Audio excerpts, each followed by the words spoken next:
ఇండియాలోనే one of the iconic ground అయిన వాన్ఖడే స్టేడియంలో తన పేరు మీద స్టాండ్ అయితే రాబోతుంది. అలాగే 3 డబుల్ సెంచరీలు, ఎన్నో రికార్డులు, ఎన్నో సిక్సర్లు, టాప్ సిక్సర్ల రికార్డు, ఎన్నో ఫాస్టెస్ట్ టీ20 సెంచరీ 35 బాళ్ళకి. అలాగే తన పేరు మీద లేని రికార్డ్ అంటూ లేదు. 2 సార్లు టీ20 వరల్డ్ కప్, 2 సార్లు ఛాంపియన్స్ ట్రోఫీ, ఒకసారి టీ20 వరల్డ్ కప్ కెప్టెన్గా గెలిపించాడు. అలాగే ఛాంపియన్స్ ట్రోఫీ కూడా ఒకసారి గెలిపించాడు. ఇప్పటికే నేను ఎవరి గురించి మాట్లాడుతున్నాను మీకు అర్థమైపోయి ఉంటుంది.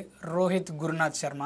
తను లోవర్ మిడిల్ క్లాస్ నుంచి తన లైఫ్ ఎలా సాగింది ఈ వీడియో చూద్దాం. రోహిత్ శర్మ బయోగ్రఫీ మొత్తం చూద్దాం. సో ఈ రోజు రోహిత్ శర్మ బర్త్డే కాబట్టి Rohit Sharma happy birthday Rohit Sharma comment చేయండి. అలాగే వీడియోని లైక్ చేయండి. ఈ వీడియోతో స్టార్ట్ చేద్దాం. రోహిత్ శర్మ ఏప్రిల్ 30, 1987లో నాగ్పూర్లోని బన్సోడ్లో అయితే జన్మించాడు. వాళ్ళ నాన్న పేరు గురునాథ్ శర్మ, వాళ్ళ అమ్మ పేరు పూర్ణిమ శర్మ. వాళ్ళ అమ్మ వచ్చేసి విశాఖపట్నంకి చెందిన ఆమె. రోహిత్ శర్మ వాళ్ళ అమ్మమ్మ వాళ్ళ ఊరు వచ్చేసి మన విశాఖపట్నం. రోహిత్ శర్మకి ఒక తమ్ముడు కూడా ఉన్నాడు, విశాల్ శర్మ. వీళ్ళిద్దరిని చదివించలేక వాళ్ళ నాన్న రోహిత్ శర్మని అయితే చిన్న వయసులోనే వాళ్ళ నాన్నమ్మ వాళ్ళ ఇంట్లో దగ్గర అయితే పెంచాడు. రోహిత్ శర్మ 8 సంవత్సరాల వయసు ఉన్నప్పుడు తన క్రికెట్ మీద ఇంట్రెస్ట్ పెరిగి క్రికెట్ ఆడాలని కోరుకున్నాడు. అప్పుడు దాన్ని క్రికెట్ కోచింగ్ కూడా చేర్పించేంత డబ్బులు లేకపోవడంతో వాళ్ళ మామయ్య అయితే చేరదీసి దినేష్ లాడ్ దగ్గర అయితే పార్ట్ టైం క్రికెట్ కోచింగ్ అయితే ఇప్పించసాగాడు. తర్వాత దినేష్ లాడ్ రోహిత్ శర్మ అద్భుతమైన స్కిల్స్ చూసి తనైతే ఫుల్ టైం కోచింగ్ తీసుకోమని అయితే ప్రిఫర్ చేశాడు. దానికి రోహిత్ శర్మ స్కూల్ కూడా మారాల్సి వస్తుంది. స్వామి వివేకానంద స్కూల్కి అయితే మారాల్సి వస్తుంది. అక్కడ ఫీజు వచ్చేసి ₹275. ఇంతకుముందు తను చదువుతున్న స్కూల్లో ₹30, కానీ ₹275 పెట్టే స్తోమత రోహిత్ శర్మ ఫ్యామిలీకి లేదు. దీంతో అయితే దినేష్ లాడ్ అయితే ఖచ్చితంగా చెప్పడంతో అయితే దినేష్ లాడ్ తను పనిచేసే స్కూల్ స్వామి వివేకానందలో స్కాలర్షిప్ ఇప్పించి అయితే రోహిత్ శర్మని అయితే జాయిన్ చేశాడు. తర్వాత రోహిత్ శర్మ ఇనిషియల్గా కెరీర్లో ఆఫ్ స్పిన్నర్గా స్టార్ట్ చేశాడు. తర్వాత ఒకనొక టైంలో తన నెంబర్ 8లో బ్యాటింగ్కి వచ్చి ప్రాపర్ క్రికెటింగ్ షాట్స్ అప్పట్లోనే అద్భుతమైన బ్యాటింగ్ చేశాడు. దీంతో అయితే దినేష్ లాడ్ బాగా ఇంప్రెస్ అయ్యి తర్వాత తనను ప్రమోట్ చేసి టాప్ ఆర్డర్లో పంపించాడు. టాప్ ఆర్డర్లో వెళ్ళిన ఫస్ట్ మ్యాచ్లోనే రోహిత్ శర్మ అద్భుతమైన సెంచరీ కొట్టాడు. అక్కడి నుంచి రోహిత్ శర్మ ప్రాపర్ బ్యాట్స్మెన్కి అయితే మారిపోయాడు. తర్వాత రోహిత్ శర్మ 2005లో డొమెస్టిక్ క్రికెట్కి అయితే సెలెక్ట్ అయ్యాడు. అక్కడ రోహిత్ శర్మ 142 రన్స్ అయితే స్కోర్ చేశాడు 123 బాల్లో. దీంతో అయితే రోహిత్ శర్మ ఇండియా ఏకి సెలెక్ట్ అయ్యాడు. ఇండియా ఏకి సెలెక్ట్ అయ్యి న్యూజిలాండ్ ఏతో అయితే ఒక మ్యాచ్ ఆడాడు. అక్కడ కూడా మంచి పర్ఫార్మెన్స్ చేయడం అయితే తను డైరెక్ట్గా 2007 ఐర్లాండ్తో జరిగే వన్డే మ్యాచ్కి అయితే సెలెక్ట్ అయ్యాడు. అక్కడ బ్యాటింగ్ రాలేదు తనకి. తర్వాత 2007 ఇనాగరల్ టీ20 వరల్డ్ కప్కి అయితే సెలెక్ట్ అయ్యాడు మన ఇండియా తరపున. తర్వాత ఇనిషియల్గా తనకి ఛాన్స్ రాలేదు. తర్వాత తనకు ఛాన్స్ వచ్చిన మ్యాచ్లో కూడా బ్యాటింగ్ రాలేదు. ఇంగ్లాండ్తో యువరాజ్ సింగ్ ఏదైతే 6 సిక్సర్లు కొట్టాడో ఆ మ్యాచ్లో రోహిత్ శర్మ ప్లేయింగ్ లెవెల్లో ఉన్నాడు. అదే తన ఫస్ట్ మ్యాచ్, కానీ ఆ మ్యాచ్లో తనకి బ్యాటింగ్ రాలేదు. తర్వాత సౌత్ ఆఫ్రికాతో క్వార్టర్ ఫైనల్ లాంటి మ్యాచ్, ఆల్మోస్ట్ ఆ మ్యాచ్ ఓడిపోతే ఇండియా వెనక్కి వెళ్ళిపోవాలి.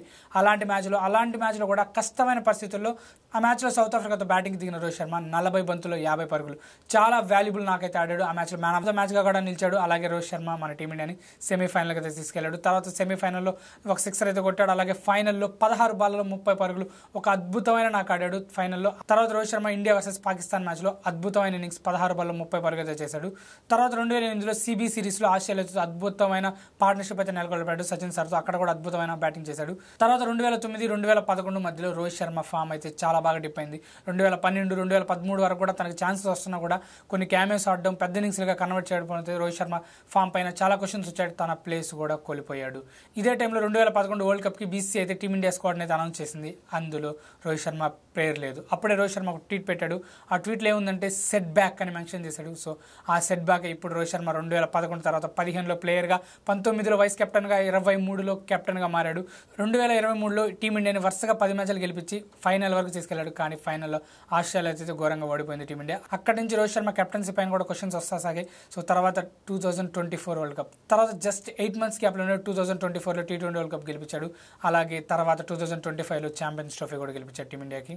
అలాగే రోహిత్ శర్మ రికార్డు 264 పరుగుల రికార్డు. ఇప్పటి వరకు కూడా ఏ బ్యాట్స్మెన్ కూడా దరిదాపులోకి వెళ్ళాడు. 2014లో ఒక వన్డే మ్యాచ్లో రోహిత్ శర్మ 264 పరుగులు చేశాడు.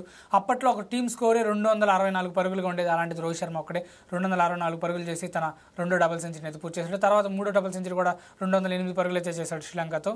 ఇక రోహిత్ శర్మ ఐపీఎల్ కెరీర్కి వచ్చేస్తే 2008లో తన డక్కన్ చార్జర్స్ టీం తరపున అయితే 4,20,00,000 అయితే తన ఆక్షన్లో అయితే డక్కన్ చార్జర్స్ టీం అయితే తను తీసుకుంది. తర్వాత 3 సంవత్సరాలు అయితే డక్కన్ చార్జర్స్ టీంలో ఉన్నాడు. 2009 డక్కన్ చార్జర్స్ ట్రోఫీ గెలవడంలో రోహిత్ శర్మ ముఖ్య పాత్ర పోషించాడు. అలాగే ఐపీఎల్లో 2009లో ఎమర్జింగ్ ప్లేయర్ అవార్డు అయితే పొందాడు.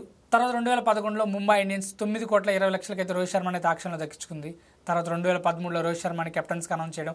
తర్వాత 8 సంవత్సరాల గ్యాప్లో 2013, 2015, 2017, 2019, 2020లో అయితే రోహిత్ శర్మ 5 టైటిల్ అయితే అందించాడు ముంబై ఇండియన్స్కి. ఇక అవార్డ్స్ విషయానికి వచ్చేస్తే రోహిత్ శర్మకి 2015లో అర్జున్ అవార్డు, అలాగే 2020లో రాజీవ్ గాంధీ ఖేల్ రత్న అవార్డుతో అయితే గవర్నమెంట్ అయితే రోహిత్ శర్మను సత్కరించింది. ఇక రోహిత్ శర్మ పర్సనల్ లైఫ్కి వచ్చేస్తే 2015లో తను రితికా సింగ్ అయితే పెళ్లి చేసుకున్నాడు. అలాగే 2018లో సమైరా అనే పాప పుట్టింది. 2024లో అహాన్ శర్మ అనే ఒక బాబు పుట్టాడు. ఇక రోహిత్ శర్మ ఎనిమల్ లవర్ అని మనకు అందరికీ తెలిసింది. పేటా అనే కంపెనీకి అయితే చారిటబుల్ ట్రస్ట్కి అయితే రోహిత్ శర్మ ఇప్పటికీ అమౌంట్ అయితే డొనేట్ చేస్తూ ఉంటాడు.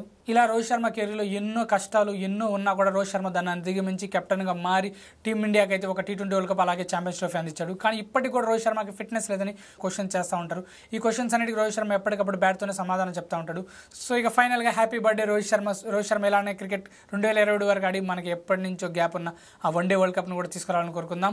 సో ఇది ఈ వీడియోకి ఇంతవరకు. రోహిత్ శర్మ ఇన్నింగ్స్లో మీకు నచ్చిన బెస్ట్ ఇన్నింగ్స్ అయితే కామెంట్ చేయండి. అలాగే వీడియోని లైక్ చేయండి. ఈ వీడియోని అయితే రోహిత్ శర్మ ఫ్యాన్స్కి అయితే షేర్ చేయండి. ఉంటాను, బై, థ్యాంక్స్.